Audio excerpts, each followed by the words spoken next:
Hi, and welcome to tonight's episode of the How To series. My name is Michael Audu, and in tonight's episode, we'll be talking about how to get your first or how to buy your first crypto asset here in Nigeria. But first, what is crypto assets? What exactly are crypto assets? Right, I guess that's a question on your mind in case you're not really familiar with this space. In the next few minutes, I'll take time to explain all of that so that you get into the know and know how to buy your first crypto asset here in Nigeria. Stay tuned.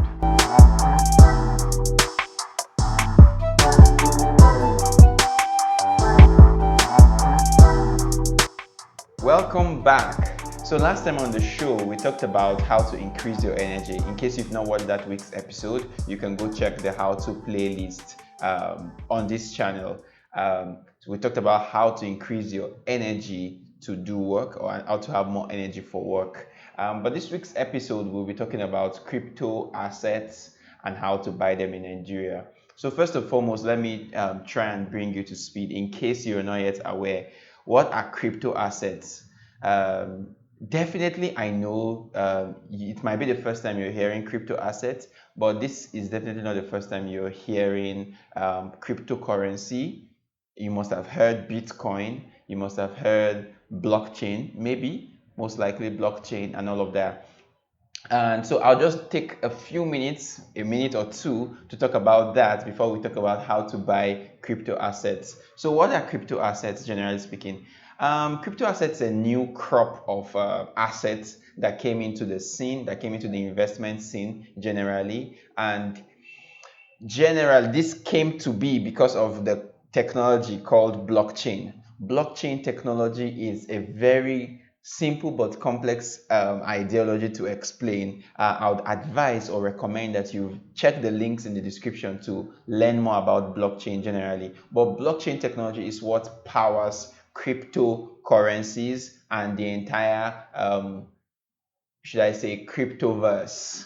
Right, the entire cryptoverse, that's the universe made up of cryptos. Blockchain technology is it's more or less like a technology that helps solve one key problem that existed in the internet space prior to now, the idea of having non-fungible items, meaning or unique items. Now if you have a picture of a person or a picture on your phone, you can duplicate that picture and you can't tell which one is original and which one is a copy. It just becomes a replica. But with blockchain technology and the whole cryptocurrency, should I say, system on it, you can have unique files, unique items on the blockchain network, on the internet, so that I can have, if you have one naira, one Bitcoin, it is unique, it is totally different from the next, and it cannot be duplicated or forged, or you can't just create new ones because it is like unique file that can be recognized, identified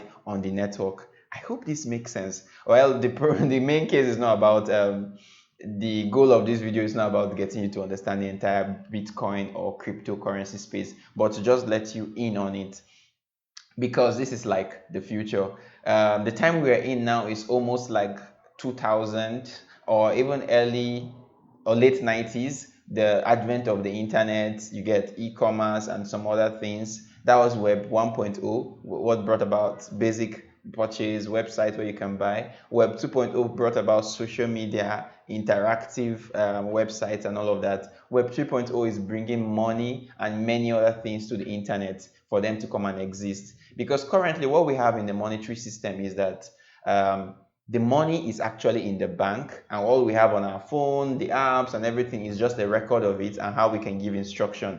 But what happens in the crypto space or in the cryptocurrency space is that the money actually exists on your device.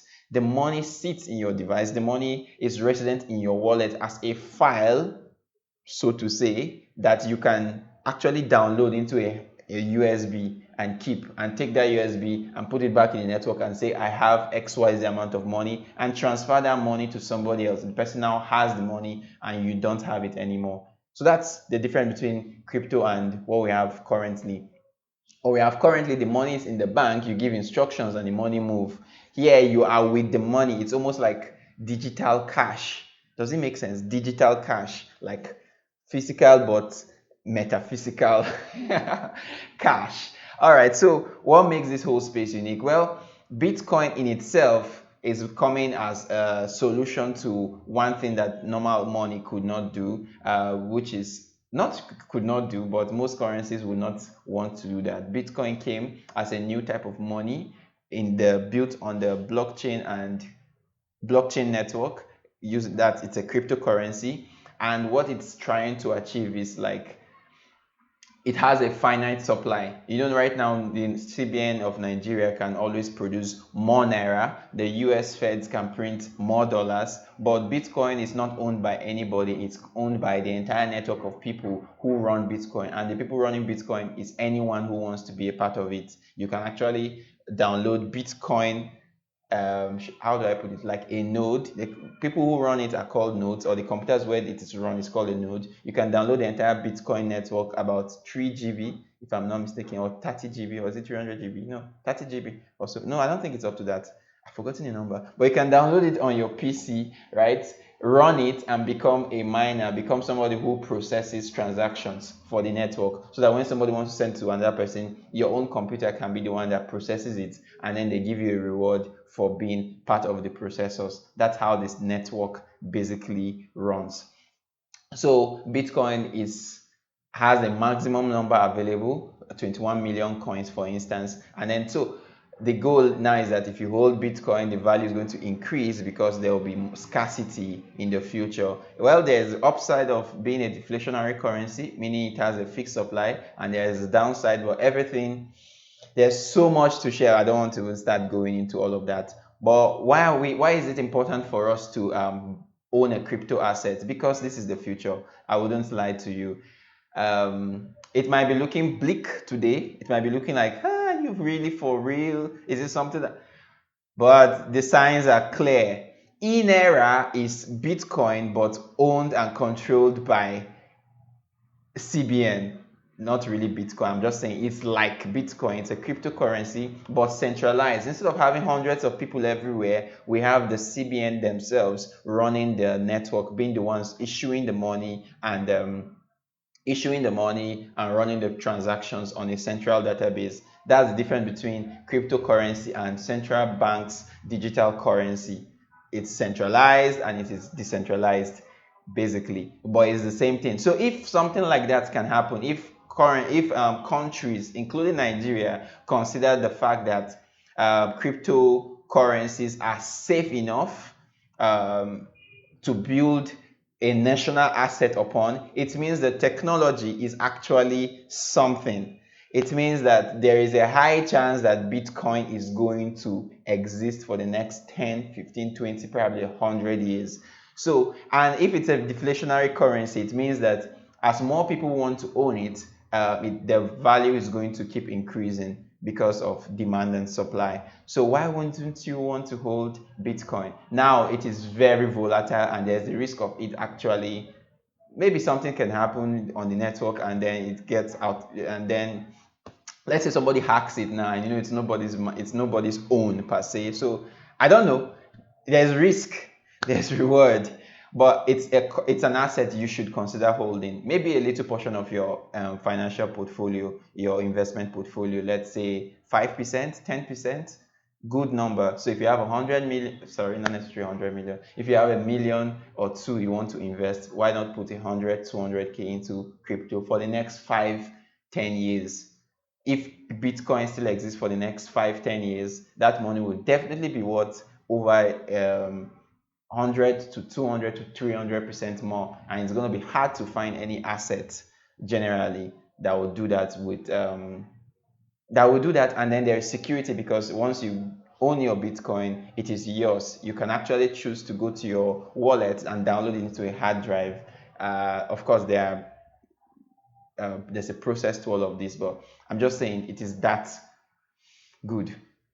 All right, so how do you go about getting your first crypto asset from Nigeria? We all know that Nigeria and the Nigerian banking system, CBN and the CBN actually banned the operation of cryptocurrencies in Nigeria generally, but they did not make it illegal for you and I to own or trade Bitcoin or any other cryptocurrency or any other crypto asset, because it doesn't end with currencies. There are assets also now being built on the crypto network, on the cryptoverse, right? NFTs, non-fungible tokens, which can be used to represent ownership of original items, meaning a song can come out and then they would release 1 million NFTs with it, like 1 million units of the song, original units. Then you can own that original unit and in the years to come sell it as the original version of the song. Even though there are copies of the song everywhere, like everybody can just download, you can have the original version because it has an NFT released with it. Does that make sense? It has a token, a non-fungible token released with it, which makes it unique and yours. So they're doing this for songs, they're doing this for artworks, they're doing this for tweets, they're doing it for almost anything. In the gaming space, you have items like if you design a particular, let's say, character in a game, or if you play all these video games and maybe car racing, and then you design your own car, put different parts together, and then that's your car, you can actually own it.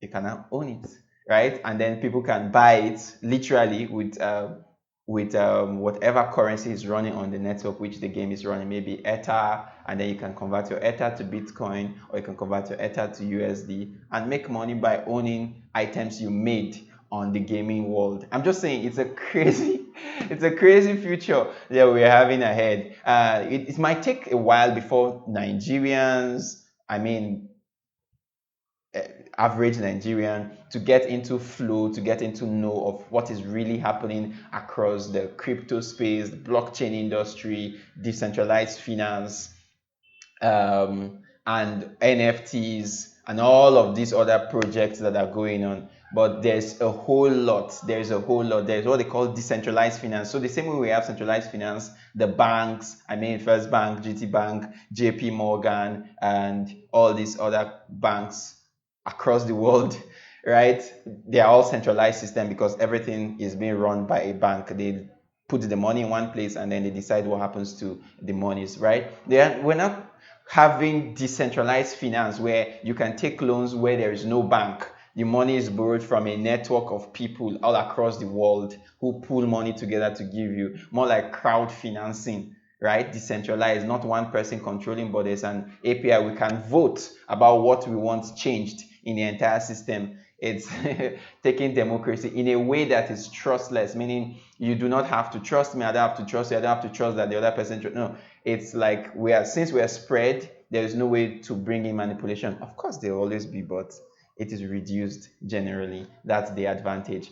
All right, so this is it. So if you want to buy your first asset in Nigeria, though it is kind of banned for usage, you can use Bitcoin in Nigeria to buy a shirt, but you can own Bitcoin on your wallet online. So you can use Binance to buy Bitcoin. I think Binance is one of the most efficient if you're working from Nigeria. Of course, there's a little bit of hardship in trying to get yourself to become a verified user, all the whole picture thing and all of that. But once you're done with that, registering on the Binance app, you can use the P2P, what's it called? The P2P platform to purchase Bitcoin, Ethereum, or any of these things. Best way to go about it is to buy USDT, that's USD Theta, which is pegged to the dollar. So most likely Naira to USDT will look like Naira to dollar, literally. And then from the USDT, use it to buy your Bitcoin or whatever coin you want to buy. All right, so but Bitcoin is a good bet. Ethereum is a good bet. Ethereum, that's Theta, right? The Ether, right? The Ethereum platform is currently being used to build many apps on the blockchain technology, not just the currency. The currency is Ether, but on the network, a lot of apps are being built beyond just the currency. So the currency is being used to purchase and buy things within the network. Really, I hope you understand all of these things I'm saying. But what I'm saying is that this is the future. Take your time if you have time. Go through some of the links I would share below to understand what blockchain is, what Ethereum, Bitcoin, and all of these things are understand them because it might be important for you in the future. Understand what decentralized finance is, which is centralized finance, but everybody now participating in it as an operator, as a user, and all of that. And then own some assets, own some crypto assets. They will definitely have some growth in the times to come. They will definitely. Now, don't go all about buying shit coins and every other thing that can just disappear or make you lose money. Take your time, understand the industry. If you're not a big time player, you're a small time player, just take your time, read about it, stay in the popular area first. You can choose to go deeper to do better, but at the surface, get to understand all of these things, right? All right, so I think that brings us to a wrap about this week's episode, how to buy crypto asset from Nigeria. To do that, simply go to Binance app. I'll share my own link in the description. When I say my own link, my referral link, both of us will make dollars if you buy using my link. So why not, right? Then download the app, register, get fully, put in your KYC details, and then get some USDT. Just start small, don't go too big. Start with, if it's just 10K, yes, just try it. Use the P2P platform, don't use your card because there's issue with using your card. Use the P2P, make sure the transaction works out, then you can now scale on that. All right, buy your preferred coin. I would recommend probably Bitcoin, Ethereum, the very popular ones for now, for you to start. Then when you get into the know, you understand what's going on, you can now decide to buy things like Nano, Solana, Cardano, and many others that exist on the network. All right, so this is a wrap. Thank you for being a part. This is quite long. I usually try to keep my videos between 10 to 7 to 10 minutes, but it's like 20 minutes. All right. Okay. So thank you. Any question you have, please let me know in the comment section. I'll be there to respond to you. And any other thing you want to reach out to, just share in the comment section. Let me know your thoughts. Let me know any issue you might be facing. Until next week, until next time when we meet again, have a beautiful day. Take care. Bye-bye.